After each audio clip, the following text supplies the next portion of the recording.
Ұстаздардың ұсыныстары тыңдалмай тұрып, алдымен баяндама жасауға шыққан Су жаңа басқарма басшысы балабақшадан бастап орта дәрежелі оқу орындарының жағдайына тоқталды. Өткен жылы өңірде апатты және 3 ауысымды 43 мектеп болған. Биыл олардың 20-сының құрылысы аяқталып, пайдалануға беріледі екен. Ал қалған 23-нің проблемасы алдағы 2 жылда шешілмек. Бала санының жыл санап артуына байланысты білім ошақтарының да саны көбейеді. Алдағы 4 жылда аймақта 205 жаңа мектеп салыну жоспарда бар. Алайда құрылыстардың кешеуілдеуінен биыл 4 мектеп жаңа оқу жылына дайын емес.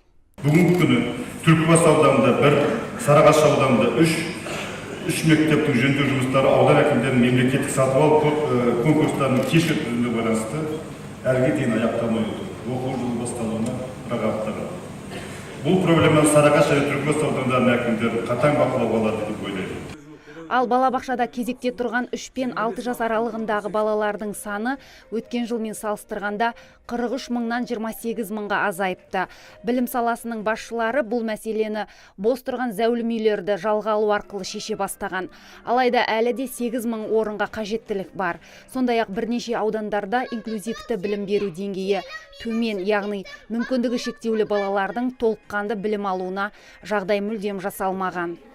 Мектепке дейінгі ұйымдарда білім беру қажеттіліктерін ерекше балаларды инклюзивті оқыту үшін жағдай жасалған ұйымдардың үлесін 15%-ға жеткізу индикаторын облысымыздың Мақтаарал, Сайрам, Ордабасы, Сарыағаш, Бәйдібек аудандары мүлде орындамай отыр. Мектеп алды даярлық топтарының жаңартылған білім бағдарламасын ендіруде оқушыларға қажетті оқу дәптерлермен, дидактикалық материалдармен қамтамасыз етуде жергілікті бюджеттің қаржыланбауы себепті Қазақстан Республикасы білім және ғылым министрлігінің талабы орындалмау қаупі бар.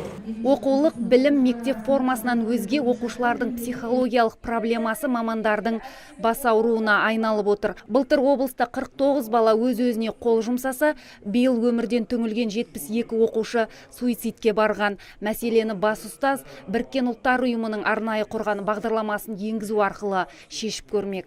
Осыған орай мектеп психологтары оқушылар мен олардың ата-аналарымен жүргізетін түрлі психологиялық профилактикалық жұмыстарды жандандыру қажет деп ойлаймын, тиісті мекемелермен байланысты отыр.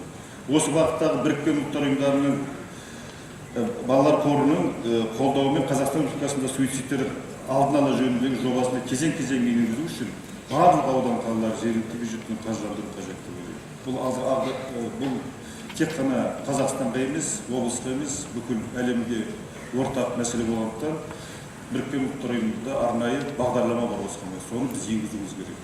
Орта дәрежелі оқу орындарында да жағдай оңып тұрған жоқ. Агроэкономикалық колледжінің директоры Кенжехан Төлебаевтың сөзінше, колледждерде студенттердің практикалық білім алуына қажетті құрал жабдықтар жеткіліксіз, болмаса тым ескірген. Сондай-ақ жастардың техникалық білім алуға деген көзқарастары өзгермей отыр. Яғни техникалық маман болуға құлшыныс аз. Осылайша бас аяғы 2 сағаттан астам уақытқа созылған жиында өңірдегі білім саласына қатысты қордаланған мәселелер түгелдей ортаға салынды. Ал ата-аналар мен ұстаздар білдірген ұсыныстарды министрліктен келген қонақ қағазға түртіп алды.